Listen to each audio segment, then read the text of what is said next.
Allahu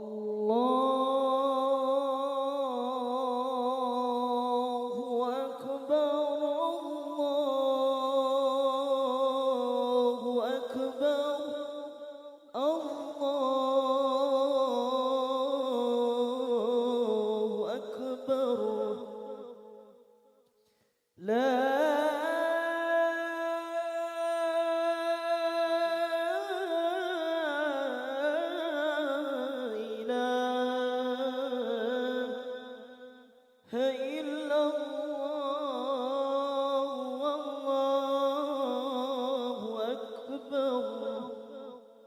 Allahu Akbar,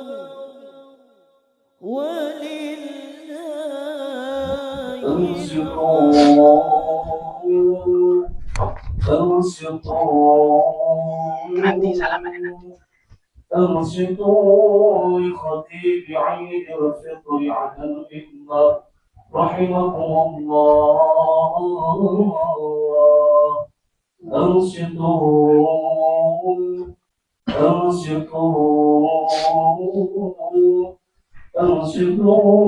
لا إله إلا الله محمد رسول الله. إن الله وملائكته يصلون على النبي يا أيها الذين آمنوا صلوا عليه وسلموا تسليما.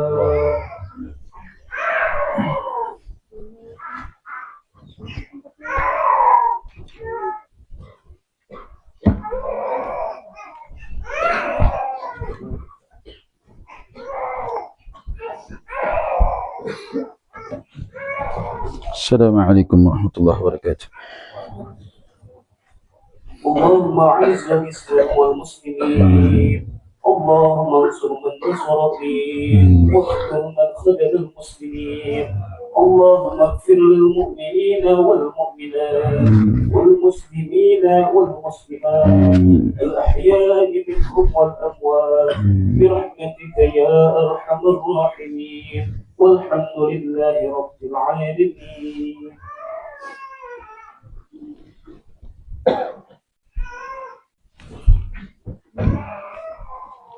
الله أكبر، الله أكبر، الله أكبر، الله أكبر، الله أكبر، الله أكبر، الله أكبر، الله أكبر، الله أكبر ولله الحمد.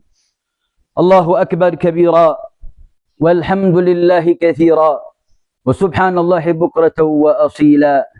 لا إله إلا الله وحده صدق وعده ونصر عبده وعز جنده وهزم الأحزاب وحده.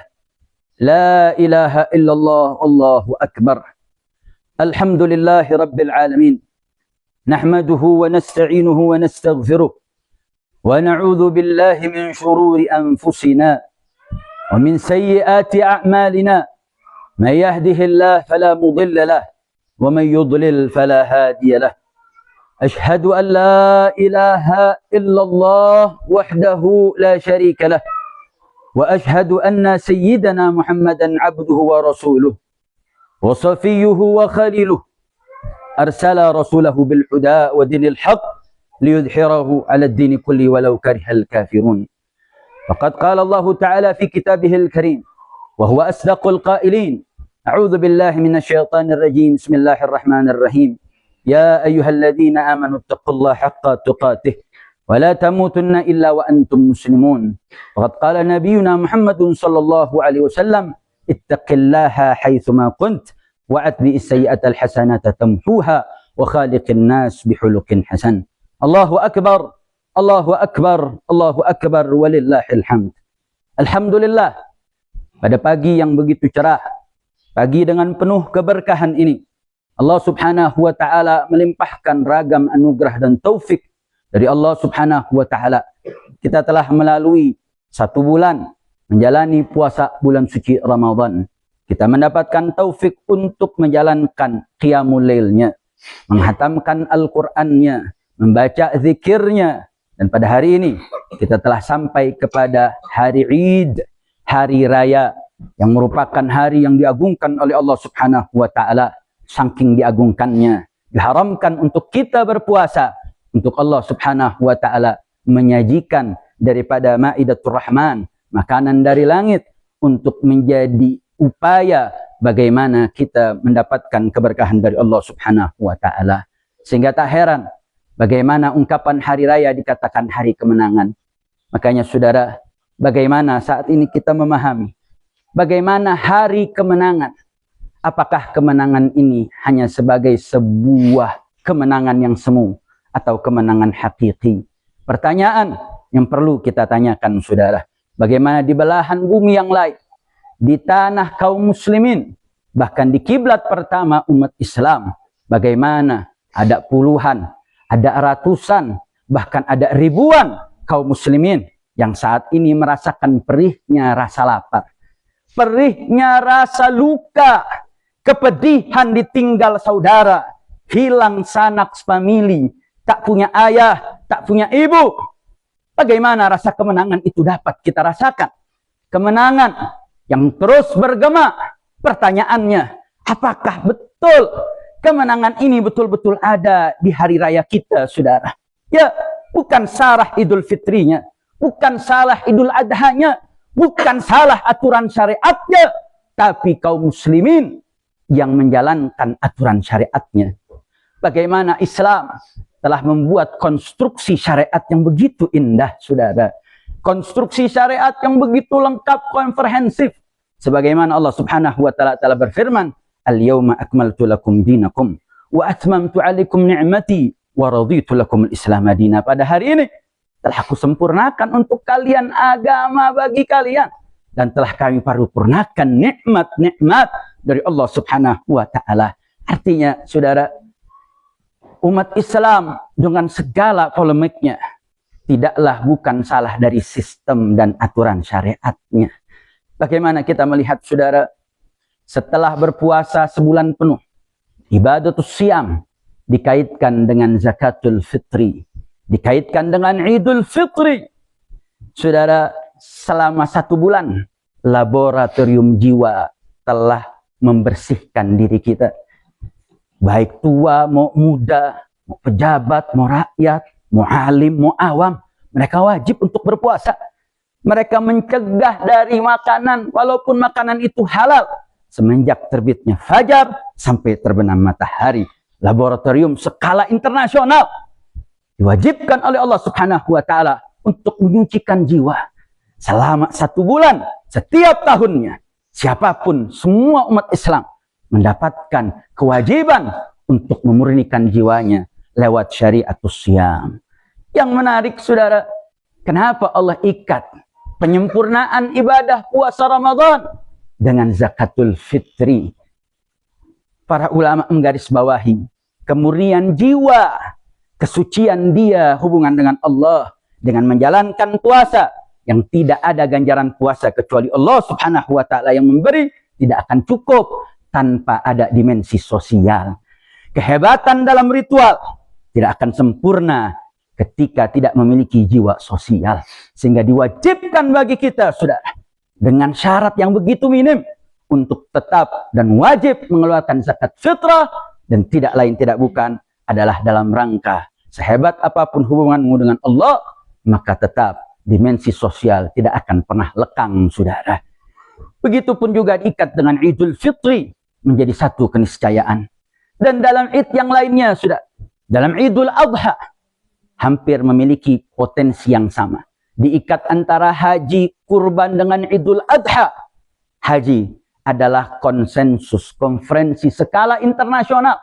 Mau yang berkulit putih, hitam, sawo, matang, dari negeri manapun, mereka berkumpul bersama-sama di tanah haram. Mereka menuju Baitul Ka'batil Musyarrafah untuk menunaikan ibadatul hajj.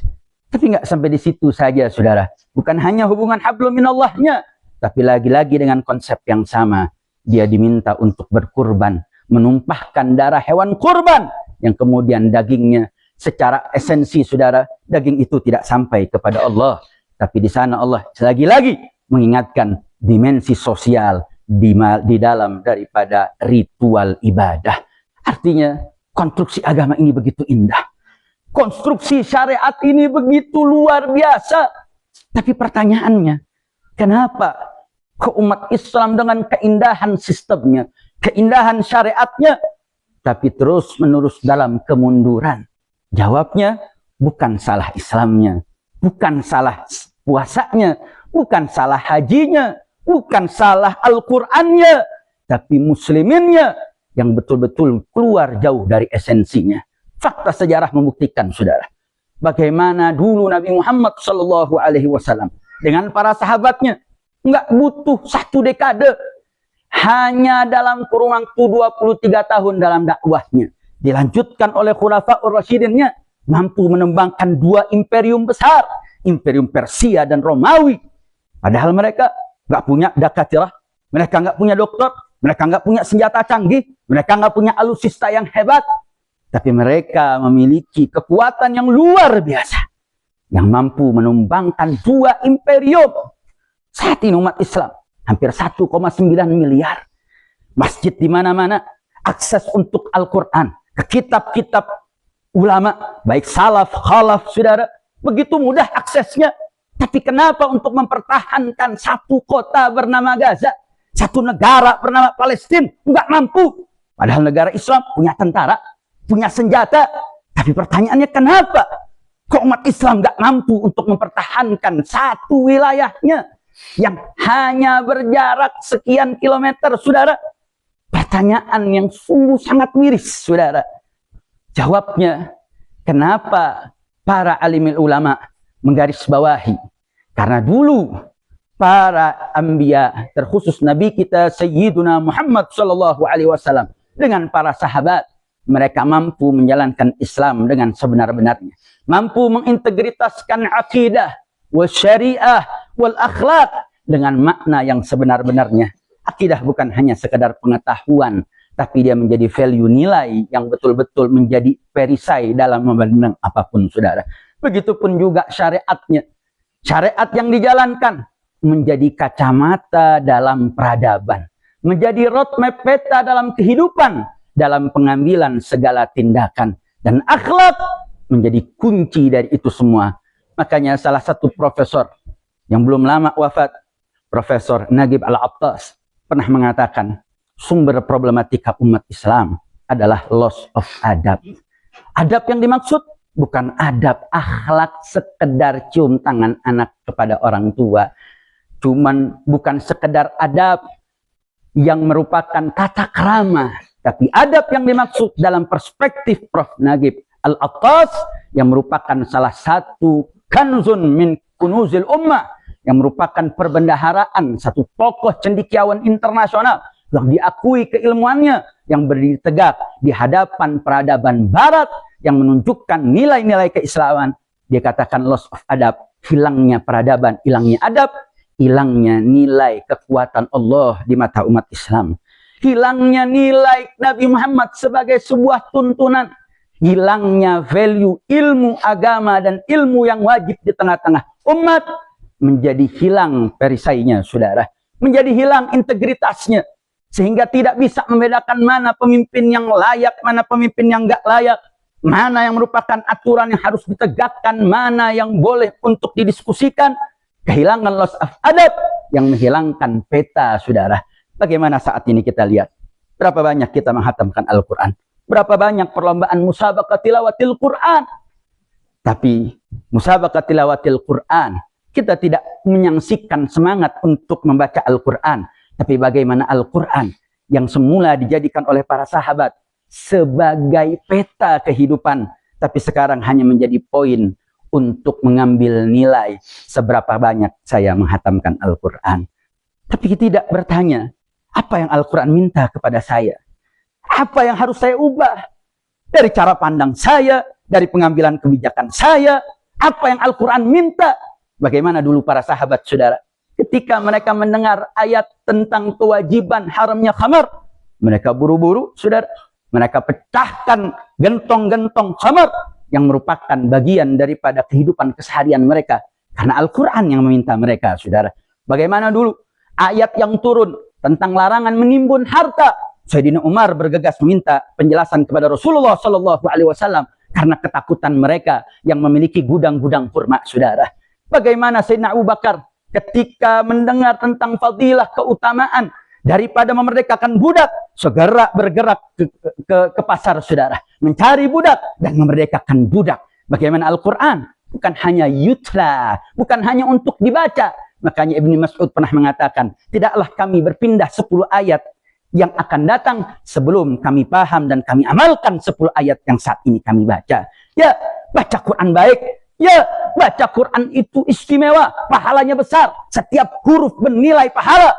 Tapi bukan itu esensi utama diturunkannya Al-Quran.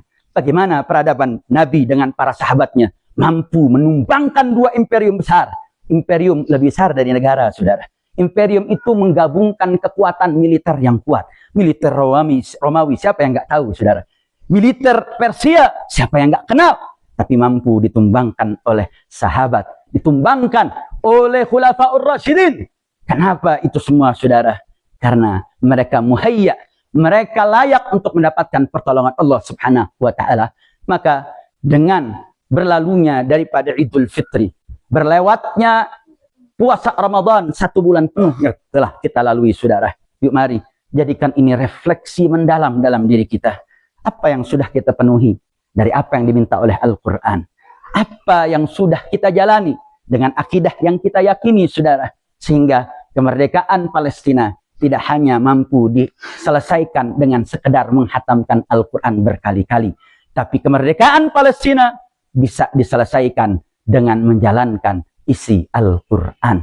Maka tidak usah muluk-muluk, saudara. Yuk mari sama-sama jadikan momentum Idul Fitri pada tahun ini, momentum Ramadan yang sudah kita lalui ini, betul-betul menghasilkan output laboratorium yang betul mengubah cara pandang mata kita, mengubah cara logika berpikir kita, mengubah hati kita, mengubah jiwa kita untuk yang tadinya jauh dengan isi Al-Quran, yang sudah banyak kita baca ayat demi ayatnya, huruf demi hurufnya, bukan hanya sekedar sampai ke kerongkongan, tapi dia turun ke mata kita, turun ke tangan kita, turun ke langkah kaki kita. Bagi para cendekiawan, para ulamanya, mereka menjadi ulama-ulama yang pemberani untuk menegakkan yang hak itu hak, yang batil itu batil.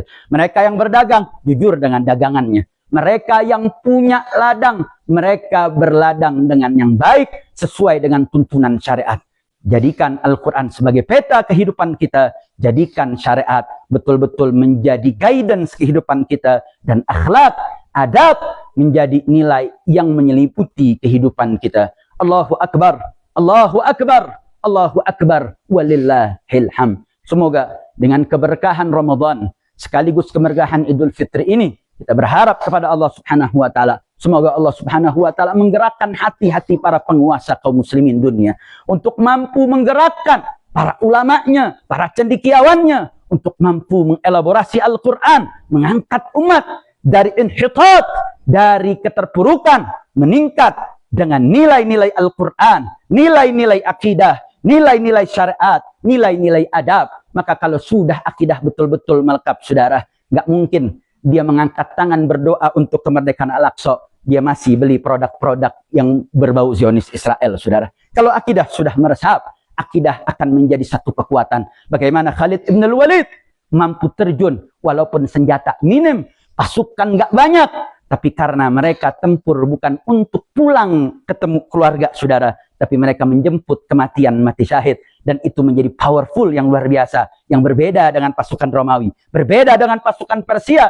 Mereka pasukan bayaran, yang mereka tempur hanya untuk mendapatkan bayaran, sehingga menjadi berbeda ketika akidahnya kuat, syariatnya lengkap, adabnya menjadi full untuk dijalankan. Semoga Allah Subhanahu wa Ta'ala memberikan keberkahan bulan Ramadan, dan mudah-mudahan semangat kita dalam beribadah, semangat di dalam menjalankan aturan syariat, bukan hanya karena Ramadan. Kun rabbaniyan wala takun ramadhaniyah. Jadilah penyembah Allah, bukan jadi penyembah Ramadan. Bukan hanya semangat di bulan Ramadan saja, tapi kemudian gugur di bulan-bulan yang lainnya. Syekh Sa'id Ramadan Al-Buti pernah mengatakan, kenapa di awal Ramadan begitu semangat, di pertengahan mulai mundur, di akhir sampai hilang semangat beribadah. Itu membuktikan, saudara, na'udzubillah min dzalik. Syekh Sa'id Ramadan Al-Buti mengatakan, bisa jadi itu sebabnya adalah karena ijabun nafs, karena hawa nafsu kita, istijabatan ala nafs, Karena menjawab keinginan hawa nafsu. Hawa nafsu dengan sesuatu yang baru, mereka merasakan nyaman dan tenang, saudara. Makanya kenapa di awal-awal Ramadan begitu semangat? Karena hawa nafsu mendapatkan sesuatu yang baru, dia nyaman, dia tenang. Ketika masuk pertengahan, mulai kendur. Masuk akhir, makin lemas. Kenapa? Karena hawa nafsunya sudah nggak mendapatkan lagi apa endorfin yang diinginkan, saudara.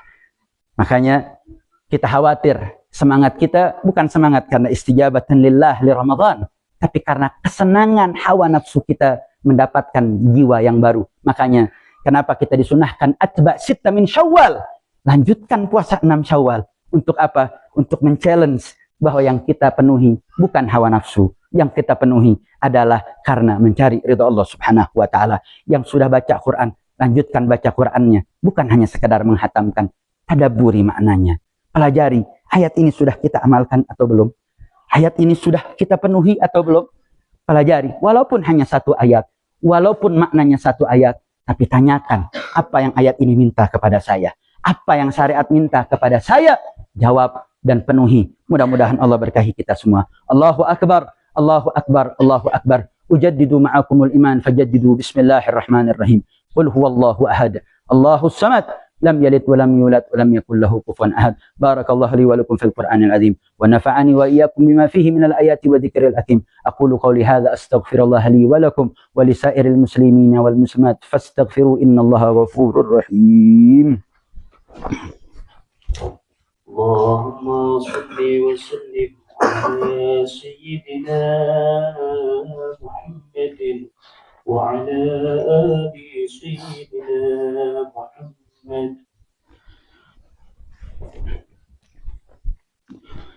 الله أكبر الله أكبر الله أكبر الله أكبر الله أكبر الله أكبر الله أكبر. الحمد لله حق حمده وأشهد أن لا إله إلا الله وحده لا شريك له شهادة عبده وأشهد أن سيدنا محمدا عبده ورسوله الوفي بأهده. صلى الله على سيدنا محمد وعلى آله وصحبه من بعده. أوصيكم عباد الله وإياي بتقوى الله فإنها شعار المؤمنين ودثار المتقين ووصية الله فيكم أجمعين. واعلموا أن الله تعالى أمركم أمرا عميما وبدأ بنفسه تعظيما. قال جل جلاله عليما إن الله وملائكته يصلون على النبي يا أيها الذين آمنوا صلوا عليه وسلموا تسليما.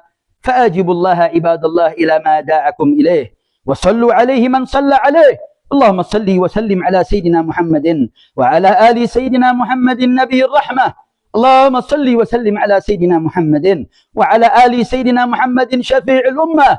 اللهم أرضى عن أول من استحق من بعده للخلافة بالتحقيق أمير المؤمنين سيدنا أبي بكر الصديق وعلى حليف المحراب أمير المؤمنين سيدنا عمر بن الخطاب وعمن استحييت منه ملائكة الرحمن أمير المؤمنين سيدنا عثمان بن عفان وعن أسد الغالب أمير المؤمنين سيدنا علي بن أبي طالب وعن الستة البرارة الذين هم تمام العشرة وأمن بايع نبيك تحت الشجرة وعن الزهراء البتول فاطمة بنت الرسول وعن سيدنا الشهيدين الكريمين أبي محمد الحسن وأبي عبد الله الحسين وعن الإمامين المطهرين من الرجس والأدناس أبي عمارة الحمزة وأبي الفضل العباس وعن أصحاب نبيك وأهل بيته أجمعين وأزواجه الطاهرات أمهات المؤمنين وعن التابعين لهم بإحسان إلى يوم الدين وارض عنا معهم برحمتك يا أرحم الراحمين. الله أكبر الله أكبر الله أكبر. اللهم ارحم الخلفاء المتقدمين والأئمة الماضين والعلماء الراشدين والمسلمين والمسلمات أجمعين. الله أكبر الله أكبر الله أكبر. اللهم اغفر للمسلمين والمسلمات والمؤمنين والمؤمنات الأحياء منهم والأموات إنك سميع قريب مجيب دعوات. اللهم انصر جيوش المسلمين وفك أسر المأسورين واقضي دين عن المديونين واغفر للأحياء والميتين واكتب اللهم السلامة علينا وعلى جميع الحجاج والغزاة والمسافرين من المسلمين أجمعين، ويسر مقاصدهم فيما التمسوا لإصلاح أمور الدنيا والدين، واجعل عليهم وافية منك واردين وصادرين. اللهم ادفع عنا الغلاء والبلاء والفحشاء والجدب والقحط والوباء والدين والمرض والمحن والفتن ما ظهر منها وما بطن عن بلدنا إندونيسيا خاصة وعن جميع البلدان المسلمين عامة برحمتك يا أرحم الراحمين. اللهم أصلح من في صلاحه صلاح الإسلام والمسلمين، ولا تهلكنا وأهلك من في هلاكه صلاح الإسلام والمسلمين. اللهم انصر الإخواننا المجاهدين المرابطين المستضعفين في فلسطين وسودان وإيران وبلاد المسلمين في كل زمان وفي كل مكان. اللهم عليك بإسرائيل الصهاينة وأمريكا وأعوانهم وأعداءك أعداء الدين. اللهم يا منزل الكتاب ومجري السحاب وهازم الأحزاب اهزمهم وانصرنا عليهم يا قوي يا متين. اللهم شتت شملهم وفرق جمعهم وفل حدهم وأقل عددهم وأرسل العذاب الأليم إليهم إنك على كل شيء قدير. الله أكبر الله أكبر الله أكبر. ربنا اغفر لنا ولإخواننا الذين سبقونا بالإيمان ولا تجعل في قلوبنا غلا للذين آمنوا ربنا إنك رؤوف رحيم. إن الله يأمر بالعدل والإحسان وإيتاء ذي القربى وينهى عن الفحشاء والمنكر والبغي يعظكم لعلكم تذكرون. فاذكروا الله العظيم يذكركم واشكروه على نعمه يزدكم ولا ذكر الله أكبر والحمد لله رب العالمين.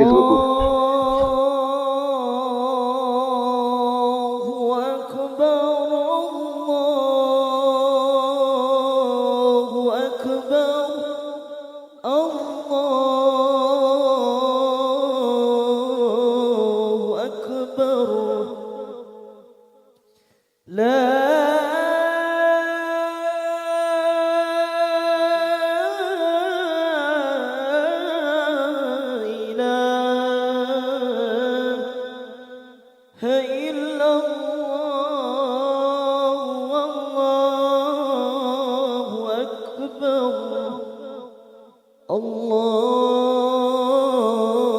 أكبر ولله